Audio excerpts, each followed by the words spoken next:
had no decent attack on it. It's ridiculous. Sorry. It's like, fuck that shit. This is, So it's T-Tar, man. who else is in that game that's really good? 2 or 1? Stadium 2, like from Gold and Silver. Who's good from Gold and Silver? You got T-Tar, obviously. T-Tar. Octillery comes in and Octillery. Yeah, he's really good. Octillery. I like that's the second person you go to. Who's good in Gold and Silver? Well, T-Tar? Octillery? At first I was like, who? And then I was like, oh right, it's the Octorok guy. Yeah, the one that grows up from a fish. He can use zap cannon. He can use any of the beam attacks. Yeah. Charge I guess he's got an Octorok mouth. He can use ice beam, signal beam. It's a bug attack. Alakazam better watch out.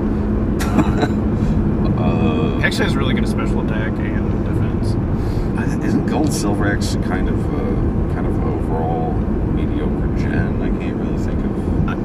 Because I think actually I like the gen, but Ruby and Sapphire. No, Octillery's from Gold Silver. Is it? Okay, good. What about Breloom? Oh no, Breloom's from Ruby Sapphire. Okay, well then, because that's Breloom's very sweet. Yeah, that's when you can get meta because he's actually fast and has support. Yeah. Well, Gold Silver basically has Lugia is really good. But he's a legendary. If we're including legendaries. That's another thing. Are we including legendaries for the competition? Well, they don't actually have a Mew or Mewtwo rental, so they don't. Yeah. But like Zapdos, Moltres, Articuno. Those are both. Actually, those 3 are fairly underpowered for what they are. So, yeah, sure. Go for it. So, I mean, what we figured out, there's an overabundance of normal and fighting moves on Pokemon that shouldn't have normal and fighting moves. This is true. And you can find yourself in an unwinnable situation, which I guess is part of the game. It's fine. Yeah, that can happen. It can just happen too easily, in my opinion. Yeah. I was say I was in a situation yesterday, right, where someone set up all my Pokemon had I had 4 Pokemon left and he had 2. Yeah. And they were both at half health. And I had that much on 4 of them. And he stealth rocked. And he said I win. Everything is going to die on entry. Yeah. I was like, yeah. So I just switched my shit in and they all died. That can happen. I mean, I've had Pokemon where I'm like, shit, I can't hit a ghost type. Because that's a legitimate concern. You need to, though you never run normal moves, so it's really not that big of a deal. It's just something that hopefully, if we don't because I don't know, I really don't think Haunter's the biggest problem. He's an okay, he has a counter which is Alakazam, but we have to see if Alakazam's going to be in it. Any of the psychic types can counter very easily because he's got.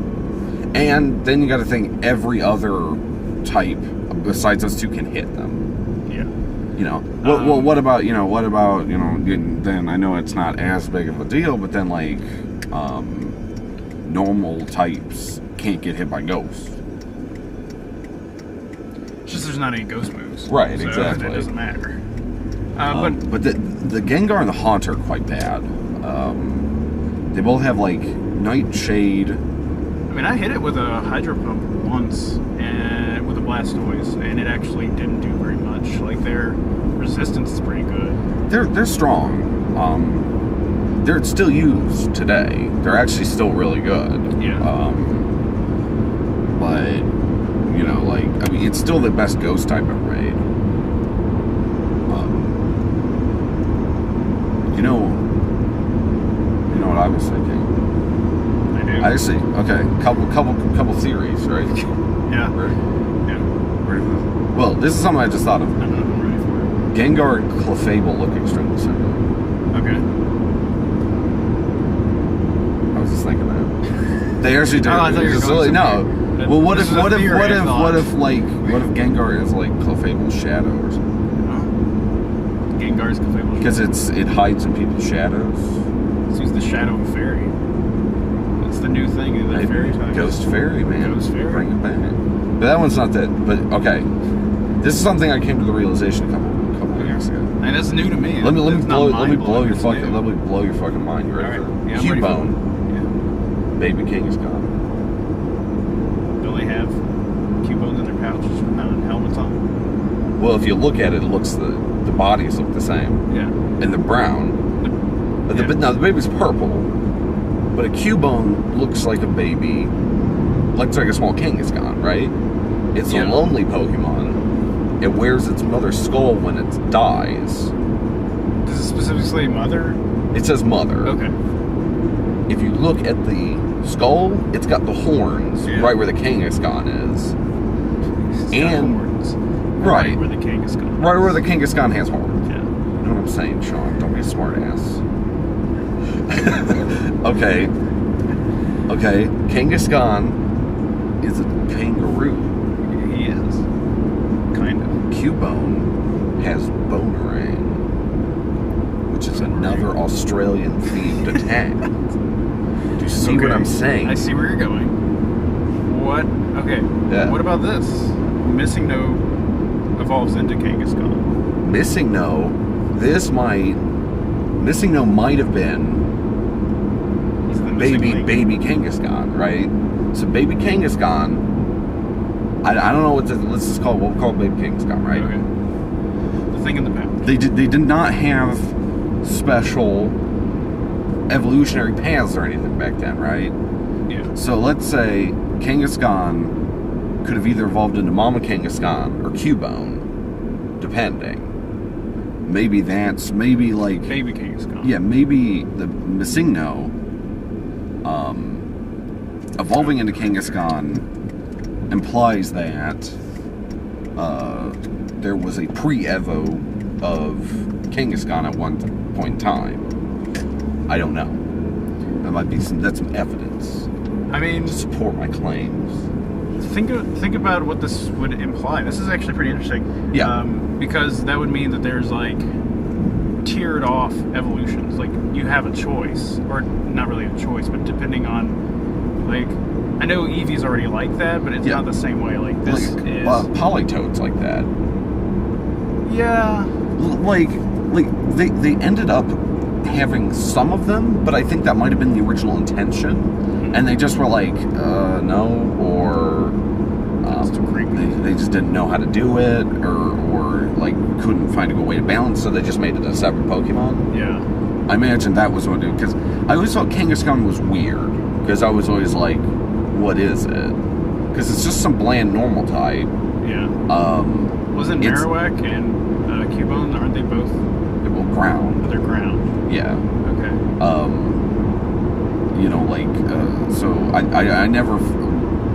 I always wonder why Kangaskhan wasn't a rock type or something, because it looks like rock, but it's just like one kind of a filler, and I was always like wondering, and then I was like, oh well, maybe it's almost like an artifact or something, like maybe it was in there. I mean, because they look so similar. Like if you look at them together, it's actually mildly obvious.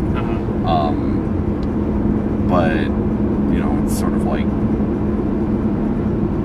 like I said, I guess I just left Kangaskhan in, or I don't know. I mean, I guess I don't want to speak about it as if it's fact, but it's fact. It's freaking look the same. It's crazy. Well, I know. It's just so weird to me, because after the first gen, Cubone and Marowak are never seen again, ever. Yeah. No one ever uses them. I mean, you can see Kangaskhan every once in a while, but no one ever has a Cubone or Marowak ever again. That's true. I don't really see Kangaskhan at all either. I mean, like Cubone, that was something I was thinking of, because I was like, I don't think I've seen Cubone since Gen 1 in a game. I've not either. I might just be. I always thought it was a cool looking Pokemon, at least. It has its own attack too. Boomerang. Only that one can learn. Bone Rush was actually something they added in later. They actually gave it a move. Really? Yeah.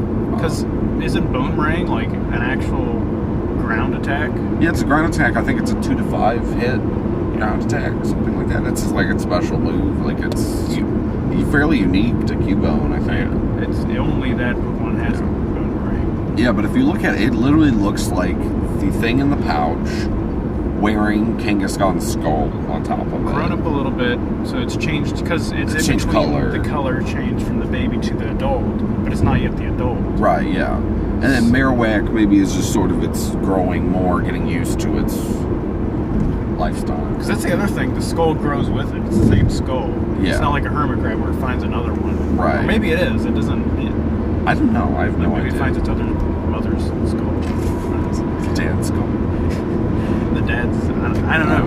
Marowak's is not even like that's not the big deal here. Cubone is the big deal. Cubone. I remember when I was looking at them side by side. I was like, oh shit. That's interesting. Yeah, it's actually like legitimately pretty interesting. Like, oh, because yeah, I mean, like it's all there. Like its mother dies, Kangaskhan, and then it wears its skull. It was just dark, by the way. Yeah, which Cubone was already dark anyway because of the Lavender Town Chronicles, right? Yeah, where you face the Marowak at the top or whatever. These are two. Here's another one I come up with. I'll throw some more at you. I've been reading about conspiracy theories for Pokemon for some reason, right? Pokemon conspiracies, okay. So you know Arceus, right? Yes. Pokegod. The god. So I was reading up yesterday on Arceus because I was like, what the hell is it? I mean, I know it's Pokegod, but how the fuck is a Pokegod, you know? So yeah. So apparently it creates the world or something, and then it creates Dialga, Palkia, and Giratina. So I was like, well, I didn't know that, I guess. So these are like angels or something, you know, whatever. Are they demigods? Sort of, I guess so. Like Hinduism? Yeah, so then I'm looking at Giratina. So Giratina is a renegade Pokemon, that's what it says. Renegade. And then it says, wherever it is that you catch it, it was banished there because of its violence, is what it said. Right? I think so. I'm not familiar with the Pokedex. That's what it says. I looked it up because I was looking at Giratina. And then I was like, okay, that's weird. And then I'm looking at it.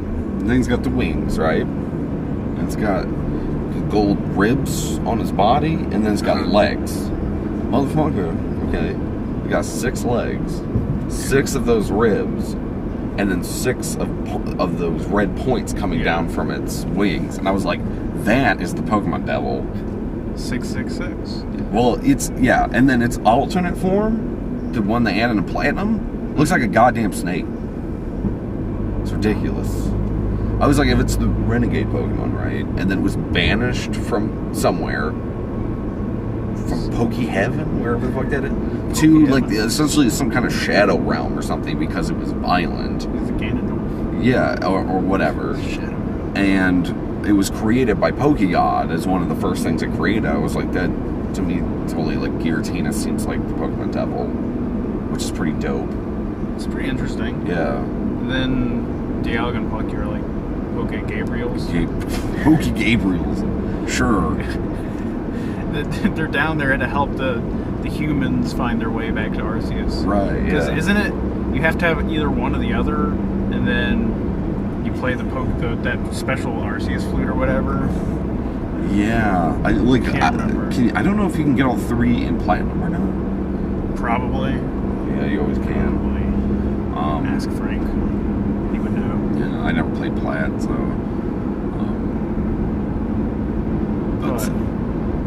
Okay, but 2 more. These are ones I read. Okay. I didn't even know this. Alright, so in red and blue, right? Right. You got Gary. Blue, if you will. So, you fight him on the boat. What's the boat called? The SSN? The SSN, yeah. He has Eradicate. Oh, yeah, Yeah. the whole death story? Yeah, because, you fight it, it's not there next time, and the next time you meet him, he's in... No, he's in, the Lavender Town Tower. Yeah. For no reason. And isn't he actually... He doesn't say... Because he's all, like, macho or whatever. Does he say he's actually there to pay respects to a Pokemon or something? No, I don't think so. I thought he said something that was, like... Sort of like Like, it would make sense because if Pokemon's on the boat, you couldn't get them to a center. Yeah. And then Eradicate would die. Well, because I remember when I didn't think they were going to touch on Pokédeath at all. Because it's like, I wonder if Pokemon die, you know, or whatever. And then you get to apparently. Yeah, and then you get to the Lavender Town thing. Like, Entei, Suicune, and Raikou are 3 dead Pokemon resurrected by Ho-Oh or something. Which I didn't even know that. I read that. I didn't know that. You know, there's also a theory that it was the things that died were a Flareon, Vaporeon, and Jolteon or something like that. Superpowers. They were Because it's buried sort by of a nuclear plant. basically like superpowered evolutions. But I don't know anything about that. I don't know nothing about that shit. The other one that was fucking cool. This is the coolest one I didn't even realize it. Oh, okay, I remember reading the dialogue, obviously, but I didn't think anything of it. Lieutenant Surge says he was in a war, and that he used to have his Pokemon paralyze people, right? Okay. He says that before you fight him, and I was like, what? Was there a war? Were Pokemon, and like, they use Pokemon as weapons? Because that would have been epic as fuck. Sounds like it. And then, you know, I was reading up on it, and they were like, you know, why are there no adult males? You know, why are these kids running around? Fucking the war, man. All everyone's dead. But aren't there adult males? There's a lot of old guys. There's a lot of old guys. There's the guy that teaches you, you know, how to catch a Rattata. Yeah, there's that guy. And then there's like all the gym leader males. There's the gym leader males, but Lieutenant Surge, Giovanni, Team Rocket males. They're all most of them are either an organized crime, in gangs, and that they're either the cue ball or the biker guys. The biker guys. Or which they wouldn't have been in the war because they're renegades. Right. Or they are somehow involved with government or something like that. The gyms. So they're either gym leaders, Lieutenant Surge is a veteran, or they're old. Professor Oak says that he's been studying his Pokemon his whole life, and these are the only 3 I have left. Yeah. Which is like, what does that mean? You seem to be this accomplished man. You only have 3. You only have 3, and he says I have 3 left. So unless he was giving them out, which was probably what it meant, but maybe they all died in a war. I mean, if you go with the show, I mean, Ash is like his recruiting agent. Where's your dad? They don't actually ever mention your dad. I don't think they ever mention your dad in that game. No. Because later on, they're like, oh, that's right. This is a kid's game. Well, I don't think the dad. Usually you don't have a dad. Well, like sometimes you do. Sometimes he's like off somewhere, or like in the Ruby Sapphire, he's a gym leader. He's a gym leader in Ruby Sapphire, but I don't think you have one in Gold Silver. I think you have a dad there, and I don't think it's mentioned. I don't remember. One of them you move, but your dad's like back where you were before. Like, which is what she tells you. And there's one where you actually start off on a moving truck. That's Ruby Sapphire. Oh, okay. Is that? Which would be the one with the government. Okay, yeah. It's a government worker. And then, I mean, there's the other. And there's just not many, like, there's just, if you look at the NPCs in the game, there just aren't that many, like adult male NPCs, which is just weird. There's not that many adult female NPCs either. Like, they're usually old ladies. I mean, yeah, there's a lot of not gym trainers, just Pokemon trainers. Jesus, dude. I'm gonna get, like, slammed in the back. The nose on this is actually, like, it's a snub nose. Oh. It's like those pistols. Yeah, it's crazy, though, when you think about it. I mean, there's like all those bug keepers and catchers, which are about your age, and then there's the swimmers. Those are adult males. Yeah, I guess so. Like, I'm actually thinking about it now. Because there's quite a few swimmers, and then what else is there? There's like rich guys, which which I guess they could have bought their way out of the war or whatever. Yeah. Well, I thought their actual name was Rich Kid. There's rich kids, and then there's those gentlemen, like Oh gentlemen. yeah, gentlemen, but they're kind of older. Yeah. They got like mustaches. And That's who you find on the boat. Right. But there are a lot of adolescents, which maybe aren't adults, but they're older than you. Clearly, Pokemon is post-apocalyptic. That's really what we need to take away from this. That's a little bit far-fetched to me. Well, yeah, but there was apparently canon. There was a war at some point that Lieutenant Surge was in. Yes, and he used Pokemon to fight. Yeah, people. Actually. I want to play a game where that happens because that sounds amazing. The prequel, the Poke prequel. Prequel. Where like an air force of like Pidgeots and shit, and like people storming the beach. Pidgeots with combat helmets. Yeah, this is epic. Guns strapped to their wings. The champs running around like beating dick out of people. It makes sense though when you think about it that someone would attempt to utilize this Pokemon to fight in a war or something. Yeah, I mean they already exploit them for other purposes. They use Machops. I mean they're like absurdly powerful. They use like baby Machamps because that's what it is. If you think about it this way, all of the last stage evolutions are the adult version. Yeah. All of the very early stage, especially for the 3-tier ones, Machops were just babies, and they're being exploited for like building buildings. And right. stuff. Yeah.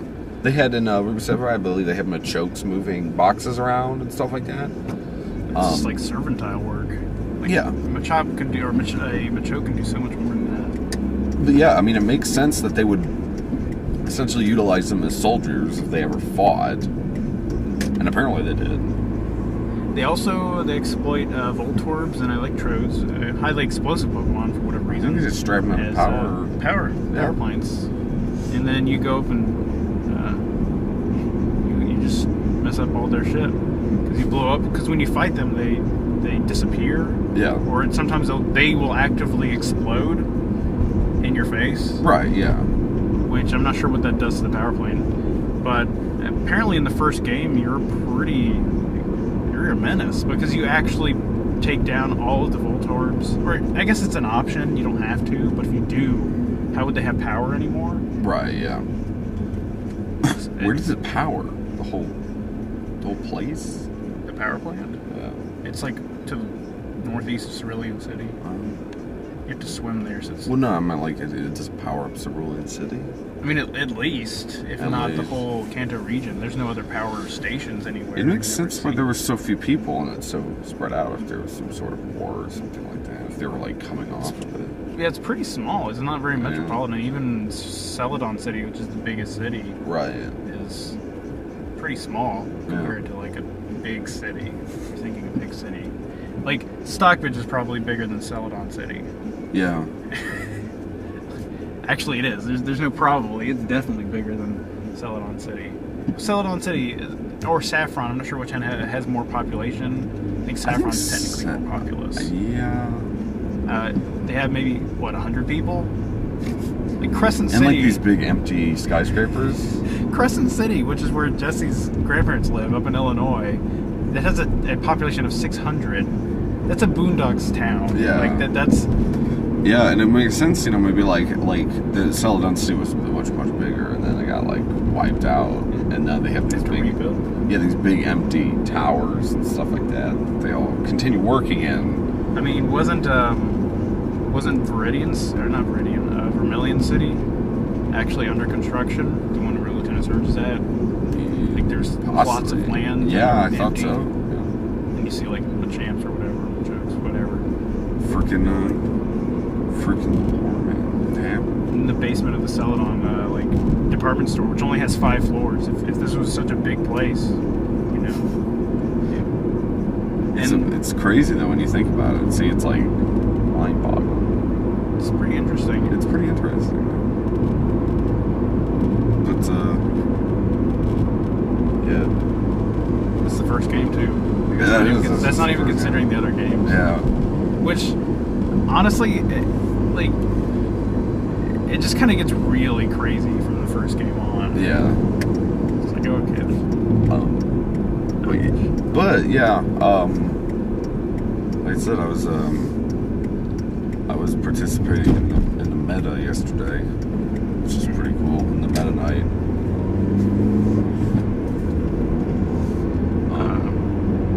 Which is pretty cool. I don't know if you've ever looked into meta. You have knowledge of the meta? I have a little bit of knowledge of the meta, yes. Yeah. They have it's I've dabbled. It's online, whatever. You do a team builder, you build it. And Is this like from Smogon or? Yeah. Okay. It's the site they use to do their tournaments and stuff. Yeah. And then you just fight people on it. It's pretty cool. I actually like that game a lot. I mean, obviously I like Pokemon, but I like the competitive aspect of Pokemon. It's actually pretty sweet. It's a highly addictive and competitive. Like I don't think they really realized it when it first came out, but the competitive part of it's very integral. I feel Nintendo is really, really good at accidentally designing games. Because I always felt like Pokemon was like that, and Smash was like that. It's like, Smash was intended to be played like, not the way you guys play or whatever. But like, it's good when you play it the way I play it, without any items and shit. I mean, I don't like items personally, but I don't do all the wave dashing and No. I just don't have time to do silly things like that. Right, Infinite grabs. it's actually a really good competitive game, though. Oh, randomly. Yeah. You know, like, it's like, how? Sort of, like, they're pretty similar, because, yeah, it's like, I'm pretty sure that game was accidentally designed. It was, Nintendo, it was made more for fun. Right, like most Nintendo games are. Yeah. Nintendo isn't good at, like, super designing games, you know? Like, you never, like, when you play, like, say, Civ, you're like, oh, this is a very well-designed game. Whereas, like, with Smash or Pokemon, I'm like, I don't see the, but, then again, I don't know, like, what's the point of Baton Pass outside of meta, or... They did design it, like, even when you think about the original game, the fact that, like, there's just, the original maybe not so much, but especially with Gold and Silver, they started realizing it pretty quickly, and they instituted all those, before people even figured them out, EVs and IVs. Yeah. Like, I don't think they knew what they were doing with the first game. Yeah. But then they're pretty quick to pick up on what maybe they didn't intend in the beginning. But right, yeah. they'll roll with whatever the... I mean, I don't know how aware Game Freak is of the meta. I don't know. Because to me, it just seems to me that they're not. But they just keep introducing random ass moves and stuff that just... the meta finds, and they're sort of like, oh, we can do stuff with this, or whatever, like, It'll be interesting to see what Fairy does for them. Yeah, I mean, the new type's big. I hope they're not just adding it to add it. I hope it's specifically to counter something they feel is overpowered, or... to give more credence to the normal type. Yeah. I don't know. I hope it's just not pointless. Yeah. We're just adding a new type because we're adding a new type. Because I think the game is, the types are fairly balanced right now. Obviously, some of them, like, defensively, ice is horrible. Normal's pretty bad and stuff like that. But normal's just so bad because it has limitations where it can't hit ghosts. It has no super effectives, but it's weak against a thing. Only one thing, but still. Yeah. And then that's fighting. Yeah. This is pretty shitty. I don't know. There's some good fighting people out there. It's just they're very bad special defense most of the time. Well, no, I mean, like, fighting's really good. And everybody has it. So, like, if they do a normal ghost, it'd be pretty sweet. That'd be kind of weird, but... Yeah. It would cover that. Yeah, it would just be like doing Ghost, I guess. I don't know what the normal would add to the Ghost. It would have Ghost. Well, it couldn't get hit by Ghost attacks. True. And it couldn't get hit by fighting attacks. So it would have two immunities. It'd be like like a guy was using a Shedinja in a match I played yesterday. He would come out, he would do something, and then I'd attack, and he'd switch the Shedinja in to like tank it, and then he'd switch it back in. I was like, this is really annoying. I think he overextended because he switched it in, but I had a fire punch on something that was out, and then I just cracked and it was dead. Yeah. But he put a focus sash on it. That's what he did. So I couldn't get one hit KO'd. So I was like, yeah, I got you, bitch. And then I hit it, and then it was like focus sash, and then it went like minus 0%. And then it still had it only has 1 HP. Yeah, it just can't get. It just like it doesn't do anything to it if it's got the focus sash on it. It doesn't. So I had to kill it twice. Yeah. I was like, that's really fucking piss ass annoying. That's amazing. Yeah. I like Shedinja. I believe Shedinja will get. I think the problem with it is that I think it'll get hit by. It has 5 weaknesses, I think. I think it'll still die to entry hazards. Will it? I think it will. So you'll be like, haha, my Shedinja, oh, Stealth Rock is dead. I mean, one of the newest Pokemon that I really like a lot is Sigilif. Psychic Flying. It's the Xatu of the new. Oh, yeah. It's got better stats than Xatu. I always much preferred Xatu myself. If you've looked at Xatu's stats, because I actually love Xatu, he's one of my favorites. Yeah. That's a good gold and silver Pokemon that I like, but his stats are horrible. They gave him Magic Bounce, though. His ability. It's dumb. That sentence is amazing. Yeah. They gave him Magic Bounce. Magic Bounce is fucking sweet. So Magic Bounce is the ability, right? Yes. It bounces shit. So, okay. So Doesn't it bounce back, like paralyzed attacks? Paralyzed attacks and entry hazards. So you got like your Xatu, and you're like, oh, my Xatu sucks. So somebody drops in like Ferrothorn or something, like, and then you just like switch in Xatu and bounce their Stealth Rocks back at them. And you're like, but it's kind of a novelty that's only going to last so long. It won't do that much damage. No, but then what you can do is you can pull it out, like, because it's all about prediction, right? So, say for instance, you got Breloom. Say they switch in Breloom, right? Breloom's gonna fucking spore you. Yeah. Switching Xatu, spore it back at him. Then psychic him, and he's dead because he's fighting. He's good against Breloom, that's for sure. But yeah, he's definitely good against Breloom. Because he's psychic and flying. Flying, yeah. Both weaknesses. But I think Xatu is actually used more than Sigilif right now because of the Magic Bounce. Though, technically, Espeon's a better user of the Magic Bounce, but, like, I could see you using Xatu. Like, if you really like Xatu, you could use Xatu for that purpose, I think, if you wanted to. Well, there's also the fact that Sigilif has Wonder Guard, which means it can't get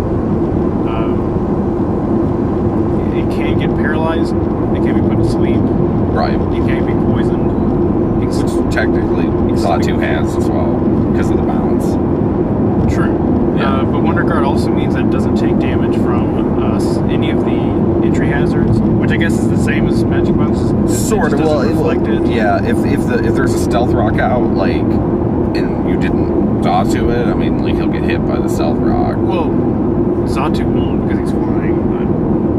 No, that would be Spikes. Oh. Stealth Rock would actually do like 25% of its health. That's right. I can't remember which one's which. The flying goes above one of them. I think Spikes. It's the Spikes in the ground once, yeah. And then the main thing for me is that it doesn't take damage from, like, if you did takedown. Yeah. Like, that's just you an wouldn't example. get the recoil. But if you equip a Life Orb to it, which is what increases like all of your attack and special attack, but at the cost of your HP every time you hit, it doesn't actually do any damage to him. So you can have a souped up, because his special attack is off the charts compared to Xatu, and you can have a souped up Pokemon for no cost. Like, you can attach a Life Orb to it for no cost. I actually use Xatu and Sigilif as the perfect examples of sort of what the differences between old style Pokemon like visual design are and new style Pokemon visual design, and why I prefer the old. Yes. I use that as an example because I'm like, the design is way better on Xatu. Yeah, because I say, okay, because most people are like, oh, well, some people say new Pokemon designs are better. You only like the old ones because of nostalgia, and I don't think that's fair for you to tell me why I do and do not like it. No, I'm not saying I hate all new Pokemon designs, but you look at Siglyph, you look at Xatu, so obviously you came in with the same concept, which is totem pole, some sort of cave or something hieroglyphic, whatever. Yeah. So what you did was with Siglyph is you made it some sort of black mass, and then you just put shit on it. There's just so much shit. It's got a big fork fucking thing coming down. There's colors all over it. And the design of the colors is like Indian style, like right. So it doesn't look like it doesn't look like anything that's alive. It looks like this weird thing. I fucking love Xatu because it's like it's a bird, and when it folds its wings, it looks like a totem pole. Yeah. It's like, oh, I get it. Like I get the design. It looks like something that is alive. Even when it has its wings open, like it has two different. It looks more like Siglyph, sort of like a weird Indian or Native American, but like hieroglyph or something. Because it has that big prominent head that looks like a bird, and like I think it's the gold silver Pokedex entry where he's like looking to the side. It always reminded me of the falcon from the dollar bill or whatever. Right. Yeah. Like a very iconic looking. Very nice looking design. I was like, that's such a cool design. Like I really like Xatu. Like I'm like, oh, I immediately I saw it. I got the concept. Like it looked like something that was an animal, but it also incorporated in kind of that design they were going. I was like, psychic flying, totem pole makes weird amount of sense. Weird. I mean, it's not like I don't like new ones again. Like Garchomp's awesome. Like going from the same generation as Siglyph, they do have some good ones, but I definitely agree it's not better than the old generations. No. There's just a lot. See, what happened is the older generations has a lot of good designs, whereas this one, the newer ones as it keeps going, still have some good designs. I use this as an example. Crustal, like the hermit crab Pokemon, but it's got like a huge concrete block on its back. That's a good design. Yeah, like I like Crustal. He's a pretty cool guy. Yeah. But it's just the amount that the quality is still there. It's just quantity has started declining over the years. Right. And I know every time, I see a fight about everything, every time I go on, because someone's like freaking garbage bag and someone's like Voltorb, Muck, which I like Muck. Fuck you. Muck is amazing. I like Muck. Coughing and wheezing are pretty good too. Yeah, I like coughing and wheezing. But I like, for instance, there was that steel ghost that was just a sword or whatever. Like I got the concept, but I was like, it doesn't look like. I guess it's not alive, but I much prefer the haunted suit of armor from the last one. Oh, the Golurk, the rock ghost. Was that a rock ghost? Yeah. I thought that was steel ghost. Because it was a suit of armor. I thought it was a rock ghost, but I could be mistaken. I thought it was steel, but it doesn't really matter. He's cooler. I like him. Yeah. Like I was like, that guy's pretty. I was like, oh, I get the concept. That's like also from the previous gen, right? Yeah. They don't have to look alive. Like I really liked the little candle, the chandelier one. Yeah, I particularly like the candle. Lidwick. I'm a big fan of the candle. Yeah. So you like Lidwick? I was like, oh, it's like a ghost candle. Like I get it. Like I immediately understood what the concept was.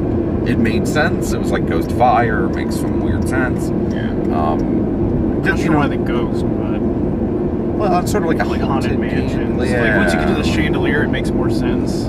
Like a candle's a candle. It's like the purple flame of a candle. Sort of like a haunted candle. Or whatever. I mean, it sounds stupid me explaining it, but no.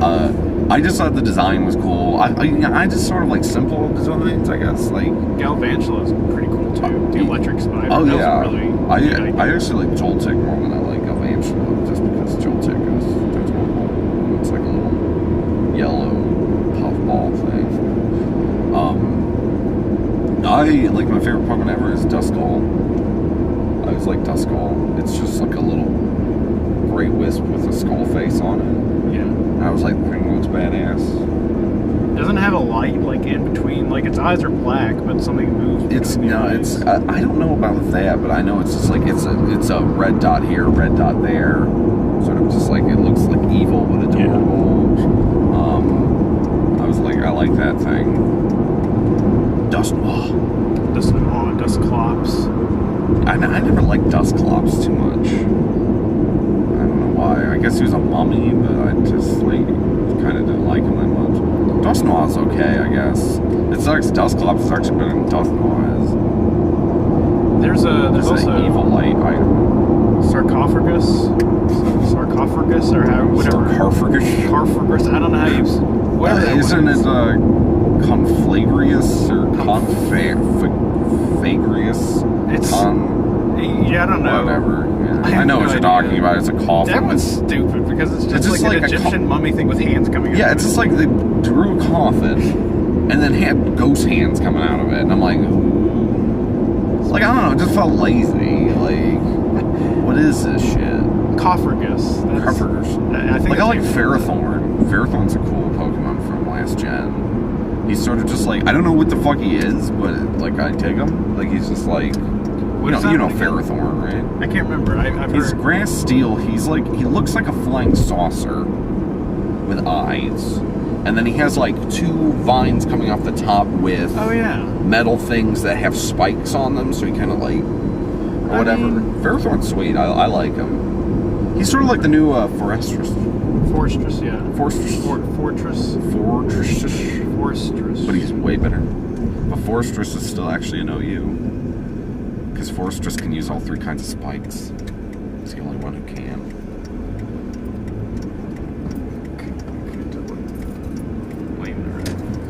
Though that doesn't work as well as you'd think it does. No. Because they also have toxic spikes, which everybody forgets about. I think it's like Octillery, where you can use all the beams, but that's not. I mean, it's good for coverage because of a special attack. Yeah. But you kind of want to mix in some other stuff too. Like, the really cool thing about him is you can set him up. He cannot be force switched out because of suction cups if you have that ability, or you can have Sniper, which gives 3x critical hits. Mm-hmm. Give him some sort of item that gives him a better chance to get criticals, and have him use Charge Beam, because if it hits, it increases special attack 70% of the time. So you're doing damage and increasing your stats. I like you like an artillery scientist over there. I am. He's one of my favorites. he's an underused. Artillery, bro. That's like me and Cloyster. Cloyster's pretty cool guy. Cloyster actually was at the beginning of the gen was in Never Used with artillery. We were hanging out. Cloyster is randomly an OU now. Oh. I was like, what the fuck, Cloyster? And so I was like, I always like Cloyster because he I don't know. Massive bivalve. He looks like a purple vagina. With a little head coming out. Mm-hmm. Like there's a purple vagina's giving birth to something. But he's cool. Maybe it's a baby cake. Maybe it's coming full circle. So, because it does, it's weird. But so, I was like Cloyster. I don't know why. I was like, I bet Cloyster's good, but I'm not gonna use it. He looks cool. He looks cool. He looks cool. He looks like he's got a fucking shit-eating smirk on his face. You know, he means business. He's got massive defense. Yeah. Special defense. I was using him. He's actually been dropping off a little bit lately, apparently. He's kind of near the bottom of OU, so he might actually drop out of it at some point. He'll probably stay in underused, probably where Octillery is. Yeah. Hanging on with the bud. I think Octillery is Never Used. He's in underused right now. Is he? At least last time I checked. Cloyster is actually lower than him, because Cloyster was in Never Used at the beginning of the Yeah, I think at the beginning he was Never Used as well, Octillery was. Yeah. Because they hadn't introduced some of the attacks that he can now learn. But he's got that, they gave him Technician, or no, Skill Link. So he can hit all 5 times on those Fury Swipe style moves. Yeah. So he's got the Icicle Spear, Rock Blast. You give him like Shell Slam, which is like a 75 physical water just to stab. And he's also slash ice, so he gets a stab on the ice. Then he got Shell Slam, which is a boost move, is fucking incredible, right? It swords dances you and agilities you at the same time. Nice. But it halves your defense and special defense. Okay. Which he can take. Which he can take, and if you want to abuse it, you can put a white herb on him, and it cancels out the... As a single use, it cancels out the defense drops, if you're into that sort of thing. But his defense is so sweet, or that it doesn't really matter. Then you just start spamming Icicle Spear, and it'll hit all 5 times. An Icicle Spear has like a 25. So it's like it's 50% from stab. If it's a it's 150% more damage. So it's like, I don't know, it's just some insane amount of damage. And like, he's sort of frail, and his typing sucks. Or at least the ice hurts you real bad. But if you can get him going, and he's slow as piss. That's the other thing. Even with the agility, I get outrun by stuff a lot. But he's like amazing if you start hitting with him. You know Gliscor? Yeah, the Gligar. Okay, so fuck him, right? Why? Okay, so here's what Gliscor is the 3rd most used Pokemon in OU. Okay. After Ferrothorn Tyranitar. No, he's 4. Scizzor's number 3. Scizzor's a cool dude. I like Scizzor. Oh, So, yeah. So, here's what he does. He has a Toxic Heal. Right? Like, so when he's poison, when he's poison, he heals. You put a Toxic Orb on him, so he poisons himself, he heals. Yeah. He has Sub. Substitute. Breloom can learn that too. Yeah. Sub, Protect, okay. Toxic, Earthquake. So he subs, Toxics you, starts healing from the sub, and then protects every other turn. And just, lets you Toxic yourself to death. Mm-hmm. He's the most pissy-ass annoying Pokemon in meta right now. But he's Poison Ground. He has a 4 times weakness to Ice, right? Yeah. Cloyster, I didn't even know this. So I'm playing a stall team. I'm playing like this. I'm probably going to do something else, but at first I was playing this hyper-aggressive team. So it's like, oh, this is interesting. It's the exact opposite. So stall teams I fucking hate, obviously. I hate that dirty shit. So he's got a Gliscor out, and Gliscor's just annoying as piss. Yeah. He's subbing, toxicking my guys, and he's just sitting there like an asshole. So I didn't know this is how this worked. What happens is Cloyster drops. He Toxics. I Shell Smash. I Icicle Spear. The first one hits the sub. Yeah. Knocks out the sub. Then the second one hits Gliscor and kills him. I was like, I didn't even know that's how that worked. You can actually break through subs with the multi-hit moves, which might be why they give, because they give Breloom Bullet Seed as well. That might be why they do that. I don't fucking know. Breloom's weird. I wouldn't put Bullet Seed on it. For a substitute Breloom, what you do is, Toxic Orb, give it Toxic. Oh, you're talking about a sub-seed. Yeah, you can sub-seed and then give it Mach Punch. Yeah, pretty annoying. That was his Ruby Sapphire moveset. They've actually moved into... He's like more of a hyper-aggressive guy now. Yeah, you have Focus Punch now, and... I believe what he does is he has Spore, Swords Dance, Bullet Seed, Mach Punch on him now. So he spores you, sets up with Swords Dance, and then sweeps your team, basically. He's a little slow for my... I like Breloom, though. He's a cool dude. I like him. He is a little slow, but he's the best option for sporing. He's fighting grass. That's a cool type. He's faster than He's about faster than more than half of the people. Yeah. Where like Parasec's slower than everybody, ever. Yeah. That's true. Where'd the Where's that? Where'd you put that controller? Let's grab it.